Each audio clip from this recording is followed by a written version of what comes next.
Décembre 1990. Au sud-ouest du Bénin. À 138 km de Cotonou, un étrange fait est en train de se produire. Sur une cour commune à Diakotomé, plusieurs villageois ont visiblement des problèmes de santé.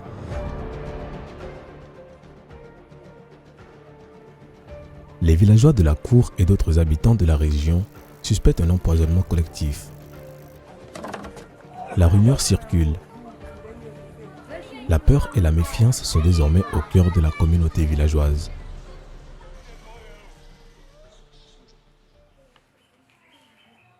Au centre de santé de Diakotomé et à l'hôpital Saint-Camille de Dogbo, 23 personnes se sont présentées avec des troubles digestifs accompagnés de douleurs violentes et de diarrhée. 5 personnes en situation grave sont hospitalisées. Après questionnement des différents patients, le diagnostic est sans appel. Nous sommes en présence d'un épisode de toxi-infection alimentaire collective. Une toxi-infection alimentaire collective, appelée TIAC, peut être définie comme l'apparition d'au moins 2 cas similaires d'une symptomatologie en général digestive dont on peut rapporter la cause à la même origine alimentaire.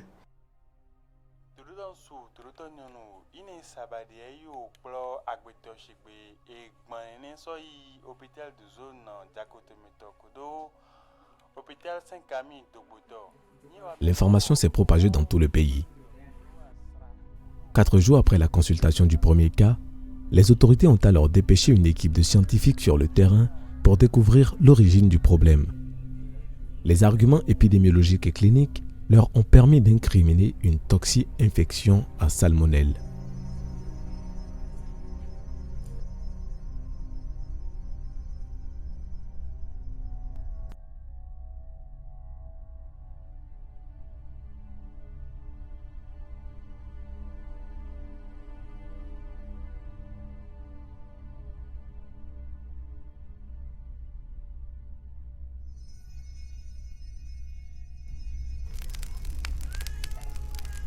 Tout a commencé sur cette cour 48 heures plus tôt. Une cinquantaine de villageois, lors d'une cérémonie traditionnelle, ont partagé en commun un repas préparé localement. Au menu, du haricot blanc, de la viande de bœuf, de la pâte de maïs fermentée et de la viande de mouton préparée avec le sang de la bête. Ce moment de réjouissance fut arrosé par du jus de citron et de la boisson locale.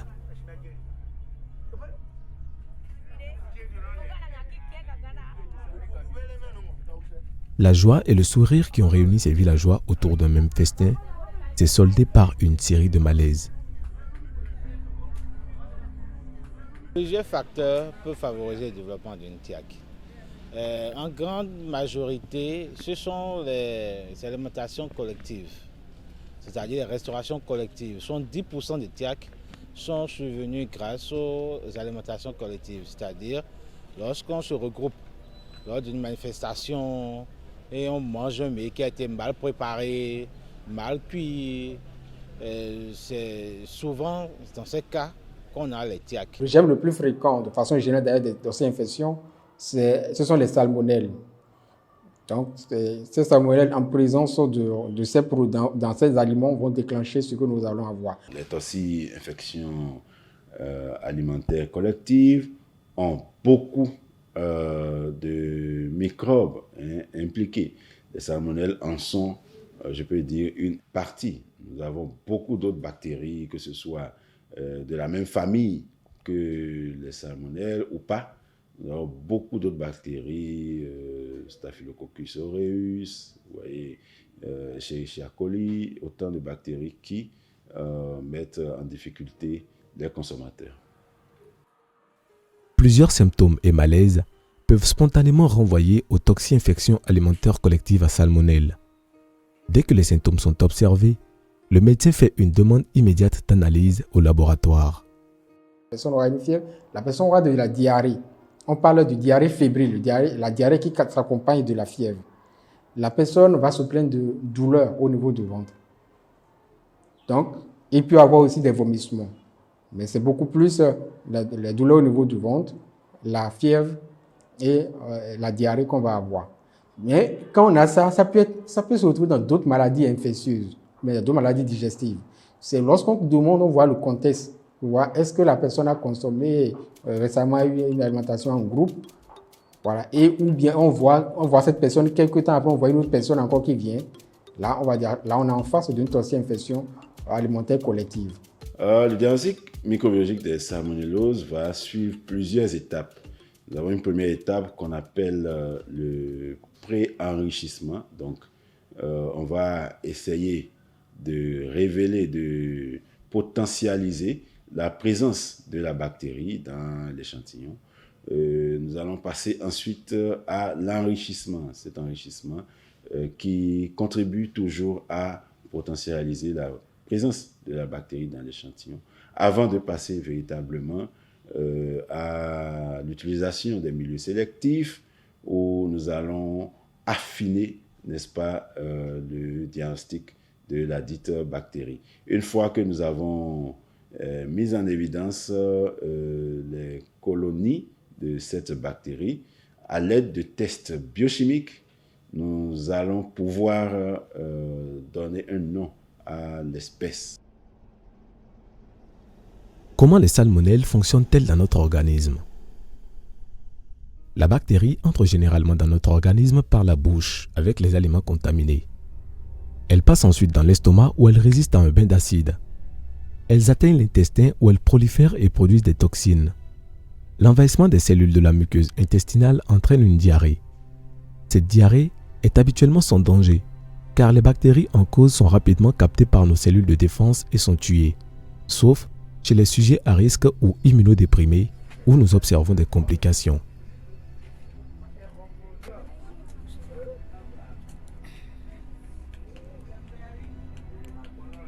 Hervé, 34 ans, est enseignant. 48 heures après la contamination, il ne s'est pas rendu à l'hôpital et a préféré rester dans sa case pour recevoir les soins auprès de sa femme ménagère. La toxi-infection alimentaire collective entraîne très vite une déshydratation. Et c'est cette déshydratation qui tue. D'accord? C'est cette déshydratation qui rend l'affection grave.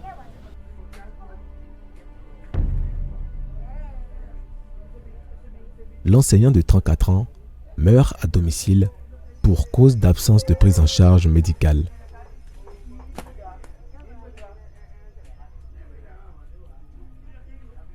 Comme lui, de nombreuses personnes décèdent de toxi-infection alimentaire collective à salmonelle dans le monde.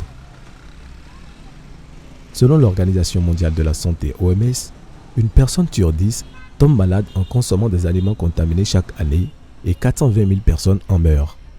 Par région, au Bénin, la fréquence des TIAC diffère. Ce n'est pas de manière globale qu'il y a une fréquence exacte des TIAC, mais par région et par période. Par exemple, lorsque la période des mangues survient à Parakou, il y a une augmentation du nombre de toxi-infections alimentaires. Lorsque la période de chasse survient, par exemple, dans la zone de Tchaourou, il y a aussi une augmentation du nombre de toxi-infections alimentaires. Les patients qui se rendent dans un centre de santé pour se soigner sont soumis à un traitement en fonction de la gravité des symptômes et d'autres facteurs pris en compte par le médecin soignant. Il y a les antibiotiques qu'il faut mettre.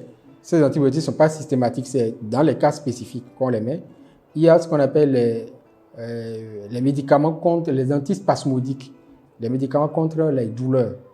Parce que les douleurs qu'on a dans ce cas-là, c'est une douleur liée au spasme, à la contraction des muscles au niveau intestin. Donc les antispasmodiques vont diminuer ça. Il y a les antalgiques, donc les médicaments contre la fièvre, qui vont essayer de baisser la fièvre. On va faire la réhydratation. Quand la personne a beaucoup fait de diarrhée, la personne a éliminé ce qu'on appelle les ions, comme le sodium, le chlore, tout ça. Donc il faut faire une réhydratation, il faut le faire du sérum. Il y a des sérums spécifiques qu'on donne qui permettent de remplacer ce qui est sorti.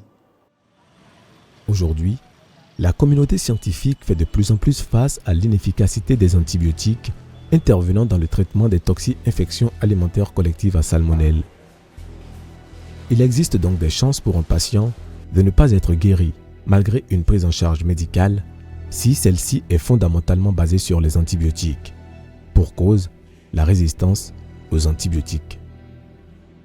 On va parler de résistance antimicrobienne lorsque une bactérie ne peut plus être éliminée par des antibiotiques qui auparavant avaient une certaine activité contre elle. Donc, en l'occurrence, la bactérie va échapper, n'est-ce pas, au contrôle de cet antibiotique.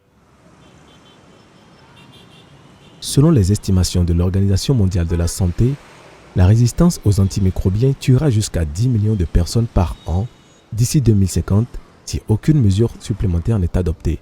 L'urgence est donc de trouver des solutions alternatives pour renforcer l'efficacité du traitement des toxi-infections alimentaires collectives à salmonelle. Sur le continent africain, 8 personnes sur 10 se soignent avec les plantes médicinales. Boris Legba est docteur en biochimie et pharmacologie des substances naturelles à l'unité de recherche en microbiologie appliquée et pharmacologie des substances naturelles URMAFA de l'université d'Abomey-Calavi. Pour ses travaux de thèse, il s'est intéressé au phénomène de la multirésistance des bactéries aux antibiotiques. À la fin de ses travaux, il met au point un phytomédicament, de nouvelles molécules, de nouvelles alternatives dans la lutte contre les salmonelloses mineures. Le problème de résistance aux antimicrobiens handicape la prise en charge et impose de faire recours à de nouvelles sources d'antimicrobiens. Et une enquête ethnopharmacologique réalisée au Bénin auprès des herboristes a permis de mettre en évidence que des dizaines de plantes médicinales sont réellement utilisées au Bénin pour lutter contre les salmonelloses. Donc, l'approche pour nous, c'est apporter de la science pour valoriser les plantes médicinales utilisées traditionnellement. Ce qui nous a permis de réaliser une série de travaux pharmacologiques, toxicologiques, de tests antibactériens in vivo et in vitro pour proposer un phytomédicament qui est actif contre des souches multirésistantes de salmonelle et qui peut donc être utilisé comme alternative aux antibiotiques. Ce phytomédicament a été développé à partir d'une plante médicinale utilisée au Bénin, appelée Uvaria chamé, Ayalahado enfant, et la citronnelle a été également ajoutée.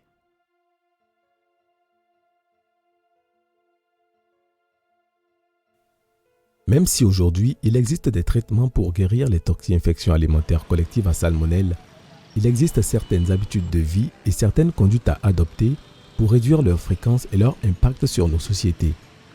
Il existe des mesures qui, si elles sont respectées, pourraient promettre un lendemain avec moins de toxi-infections alimentaires collectives à salmonelle et donc un bien-être pour tous. Qu'est-ce qu'il faut faire pour éviter la toxi-infection alimentaire collective? C'est ce qu'on peut appeler la prévention primaire, c'est-à-dire ce qu'il faut faire pour que la maladie ne vienne pas. Le premier élément d'abord, c'est qu'il faut se rappeler toujours qu'il faut laver la main, chaque fois et toutes les fois. C'est-à-dire, si vous allez aux toilettes, vous sortez, vous devez vous laver la main à l'eau et savon. Si vous voulez faire la cuisine, vous devez laver la main, l'avant-bras et le bras. L'autre élément qu'il faut, c'est qu'il faut bien cuire les aliments. Il faut bien laver les aliments aussi, surtout quand il s'agit peut-être de la salade et autres, il faut bien les laver, avant de les utiliser. Il faut les viandes, surtout quand c'est les viandes hachées, il faut bien les cuire pour éviter que les microbes qui sont là puissent se développer. Et si vous avez de plaies, il faut penser qu'il faut bien prendre soin de ça avant d'aller à la cuisine. Parce que si vous avez ça, vous pouvez envoyer des microbes dans ce que vous allez préparer. On a vu que la population reste au cœur de ce phénomène. Éviter l'automédication, pouvoir expliquer réellement aux gens le danger qu'ils courent. Vous voyez, la résistance aux antimicrobiens, c'est moins visible que, par exemple, un cancer. Et donc, parfois, on a tendance à négliger le processus. Deuxièmement, le gouvernement a pris ses responsabilités en interdisant la cession des antibiotiques sans prescription médicale. Maintenant, il faut pouvoir faire appliquer cela dans les contrées plus ou moins reculées où ce n'est pas forcément une réalité. Et quand on sort de la population dans le secteur médical lui-même, il faut pouvoir renforcer les laboratoires d'analyse médicale. Quand je parle de renforcer, c'est renforcer non seulement le plateau technique, mais renforcer également les connaissances du personnel qui y travaille. De 1990 à aujourd'hui, les toxi-infections alimentaires collectives au Bénin demeurent. Elles constituent une menace pour les populations. Il devient alors urgent de mettre en place sur le continent un système efficace pour veiller à la sécurité alimentaire et à la qualité des aliments sur le continent, afin de sauver des vies.